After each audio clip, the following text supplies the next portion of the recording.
Welcome to the Dr. NOL program. In this episode, we have a special subject we need our viewers to hear and understand.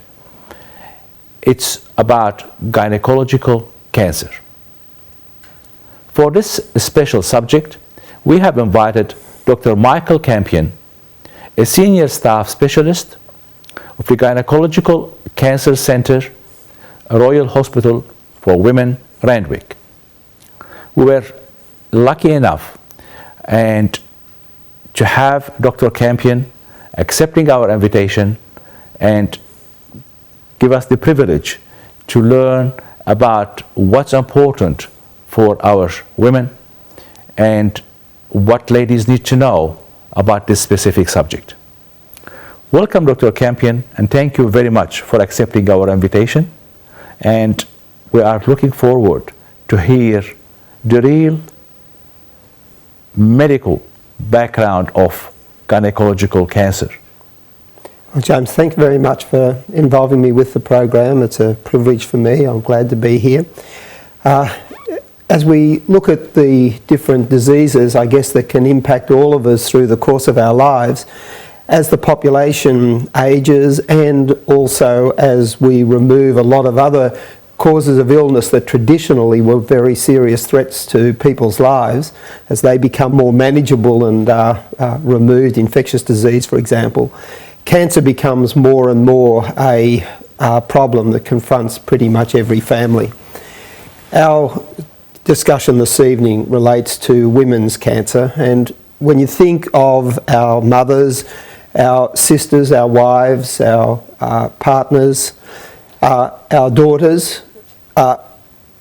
gynecologic cancer has a terrific impact not just on the women themselves who struggle through some of these terrible diseases, but also the broader impact that it has on families, on children, on the workplace, and on society in general. And sometimes women's health issues can be a little bit neglected, and it might be true to say that particularly in some areas of gynecologic cancer, perhaps particularly too as we come to people from non-English speaking backgrounds, some of the services that are available and some of the information that's available, particularly in terms of cancer prevention, perhaps doesn't permeate through, and people aren't perhaps as aware as they might be of what's available in terms of both prevention and early diagnosis of gynecologic cancer that in turn might make it less of a scourge for so many families. Dr. Campion, one of the, I think, main issues, the general public and our viewers, majority don't have the understanding to differentiate between different cancers. And then once they hear the word cancer, life for them, everything crumbles on top of their head. They think that's it, we're going to die. And they generalize, like for example, pancreatic cancer with any other cancer. You know, cancer is a cancer because the general public is not properly informed. So how can you define specifically gynecological cancer, and what are the specifics of gynecological cancer? Yes, and I think that's very important, James. Cancer is just a word, and across the whole gamut of cancer there are so many different diseases with so many different prognoses, different types of treatment, different outcomes. In gynecologic cancer we're referring to a number of organs basically which can be involved with malignancy. Cervical cancer, so cancer of the cervix, the only preventable gynecologic malignancy, perhaps one of the few truly preventable malignancies of all. Ovarian cancer, again a scourge, a disease that's often picked up late, and as a result the outcome is often very poor. Cancer of the uterus, endometrial cancer, and then the other sort of, I guess what you might consider somewhat rarer cancers as well, it's probably appropriate in this context too to speak briefly anyway in relation to breast cancer, because that's obviously a very, very important part of women's cancer, although not specifically in Australia part of what's considered gynecologic cancer. It's somewhat separate and dealt with in the general surgical area rather than in gynecologic oncology. So what would you recommend that we start with? Let's say, should we start with cervical cancer? Well, let's start with cervical because it has a number of implications, particularly in terms of screening and prevention. It's important to, many of your viewers will be very aware just in recent weeks, to be honest, that there's been quite a bit in the news in relation to the forthcoming changes to the Australian screening program. For the moment, let's just emphasise the important fact that cervical cancer is truly preventable, and that for the moment the key to prevention of cervical cancer is the Australian Cervical Cancer Screening Program, the National Screening Program, and that involves a cervical smear, a pap smear, a Papa-Nicolau smear, taken every 2 years. Now, as we look at the population generally, 80% plus of women present through their reproductive years for regular screening. As we move to women of non-English speaking backgrounds, Indigenous women, other women in the Australian community who are less well screened, the actual screening penetration falls to about 40%, and as a result the incidence of cervical cancer in those particular groups increases substantially as well, James. So again, the first message in relation to cervical cancer is prevention. The key to prevention at the moment is the pap smear, and that's done every 2 years. There is going to be a change in that screening program, and women will hear more and more about this over the next year as the new screening program unfolds. But for the moment, let's just emphasise the importance of cervical cancer as a preventable disease, beginning with young women, women in their 20s, presenting for regular screening to prevent a disease that worldwide is the second or third most common cancer killer of women, but truly preventable. So what's the real message here?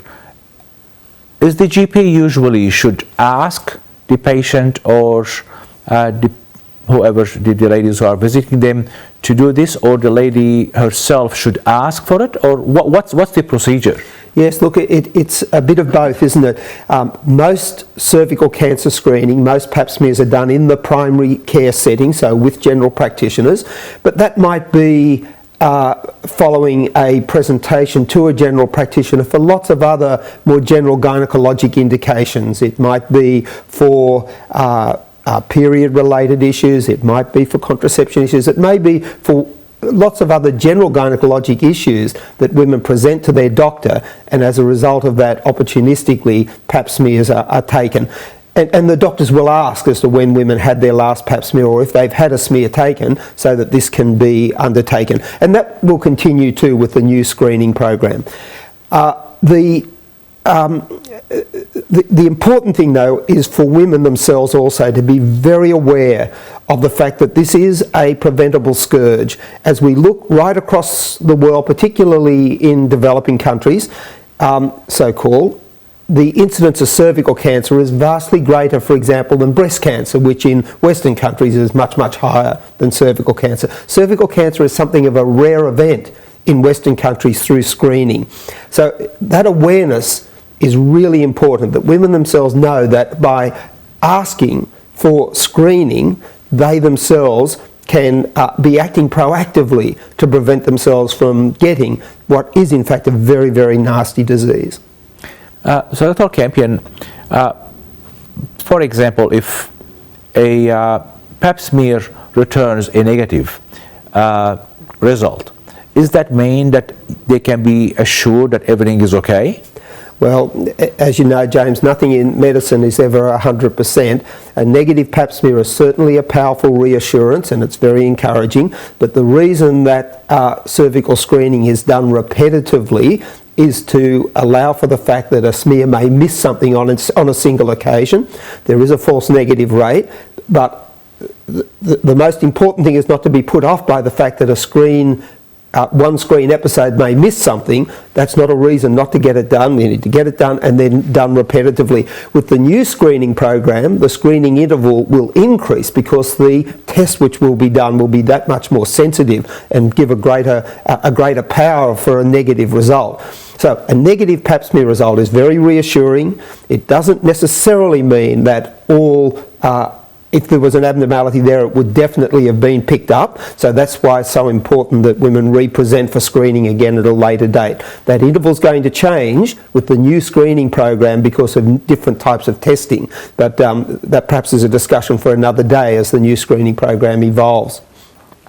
James, tied into screening for cervical cancer and cervical cancer prevention, of course, is the vaccination program.